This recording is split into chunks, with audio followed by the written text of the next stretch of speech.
Hey guys, how's it going? And today I'm gonna race my SuicideMX3 on the racetrack. Let's get it! The moment you've all been waiting for. All right, so this is the test and tune.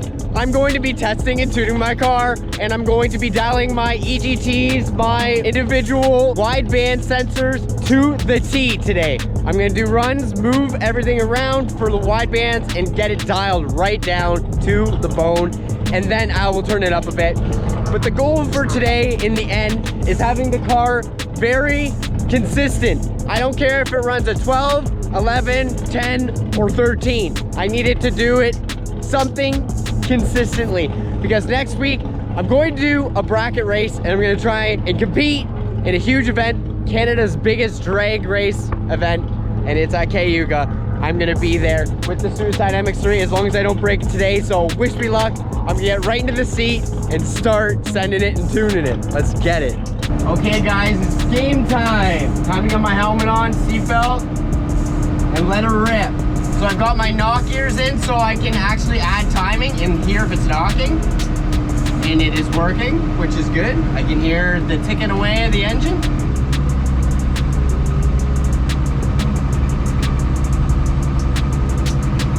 I'm the first person in line.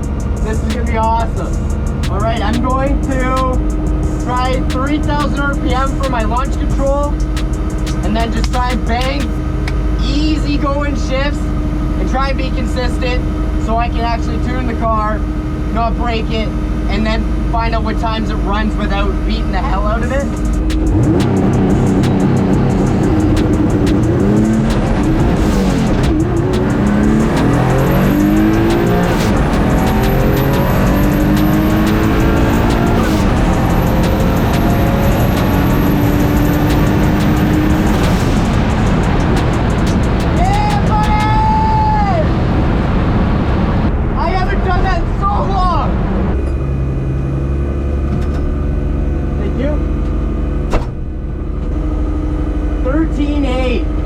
Oh, that's slow.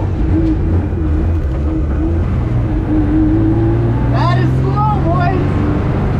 The turbo wasn't hot, so that might have been a part of it. But it was 110 mile an hour. So the mile an hour is actually pretty good for turning all the way down. For the first pass, I got a 2.4 60 foot, which is really slow, which is fine. I'm just trying to get A to B. The 8th mile was 86 mile an hour, which is okay. Quarter mile an hour was 107 miles an hour, and I haven't touched anything yet. Just to put it in consideration, my 10-second twin engine setup did 133 miles an hour, and this is just with one engine. Right now we're only off by like 20 mile an hour, and we're one engine short, and I haven't screwed with anything yet. I haven't turned it up, and in my personal opinion, the car felt slow there. I think because I hadn't make any runs and the turbo wasn't hot yet. When the turbo's hotter, it'll spool quicker. So the launch control was a little high, I think. I spun the tires, so I'm gonna turn that down. I'm actually gonna get out of the car and hang out with my dog and stuff, and then I'm going to switch the individual wideband sensor to a different hole. I think I have it in 6 right now. I'll check. I'll make sure everything's running good, and then I'll move it every pass, and this thing's gonna be dialed, guys. I'm telling you that for free. I've checked through all my air fuel ratios, and I've changed everything, so I'm going to get my lambda error much closer. And then here is what we've been messing around with, me and you guys, with the air fuel ratio between lambda 2 and lambda 1, and I'm very close, but I'm going to adjust it just a tick because I'm off 0.769 compared to 0.741. So I'm gonna take a little bit of fuel out of that cylinder. I'm gonna have to check which one it was on. I think it's on number 6 on the engine, so then I'll remove some, do one more hit, see if it's getting more perfect, and then change it. I made a big change in air fuel ratio for the actual whole map. I was running really rich, so not really rich, but I was running 0.762, so that's basically 10-0 air fuel ratio, so I'm backing it off a bit. Rich is better than lean, so I'm just going baby steps from here. and it should make a bit more power, and it might even mile an hour a bit better. We'll see what happens. That's what testing is all about. So if it goes above 107 miles an hour, it's better. It makes more power. Simple as that. So that's what the whole track thing is for testing.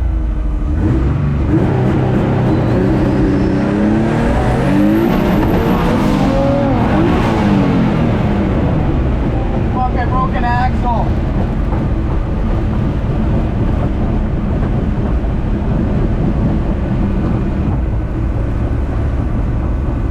I don't know if I broke 2 or 1 or what. I have zero fucking.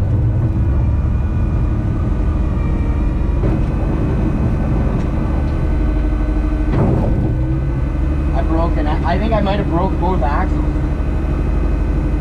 I don't have 2 axles spare. I brought 1. What a dummy. That was a good 60 foot. I was racing somebody, so I was like giving her, because it was a newer Beamer, and we were neck and neck, and then I went to slam second, and I broke an axle. My God.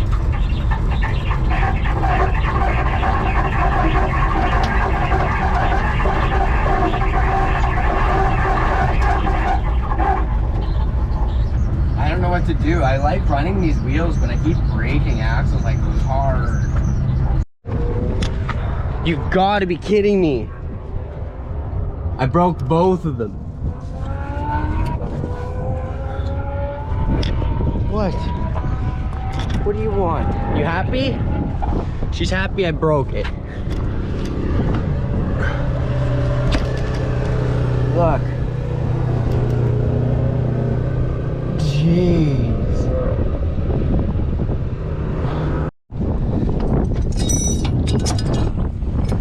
Look how mangled that is. Too much power. So I put my 1 new axle in that I had. I have 1 at home, which I obviously should have brought. But I put the new axle in on the left side, and it looks like the actual hub that's into the transmission is spinning kind of weird. So I bet the shaft that goes into the transmission, which is replaceable, but it takes forever to get those parts. Look at this.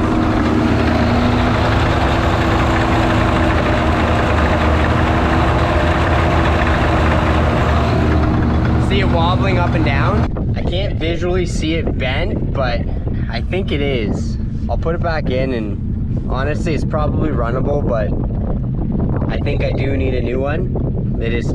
I don't think it's true anymore.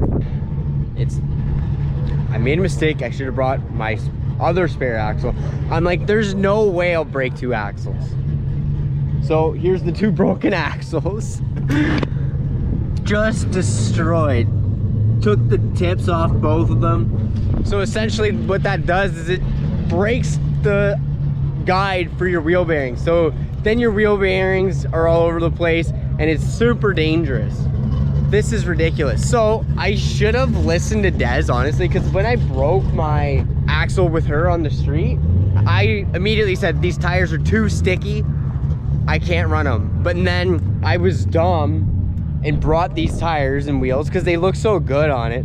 Next weekend, put a new axle on it, and then I'm just going to put ugly, crappy wheels in the back and run high pressure so it'll spin the tires, if anything. And I guess that's the plan. But holy crap, that launch was so good at 3,000 RPM with the 2-step, and I just eased out of the clutch, and it was like a mint launch in first gear. But I don't know what the pass was because I didn't get the pass.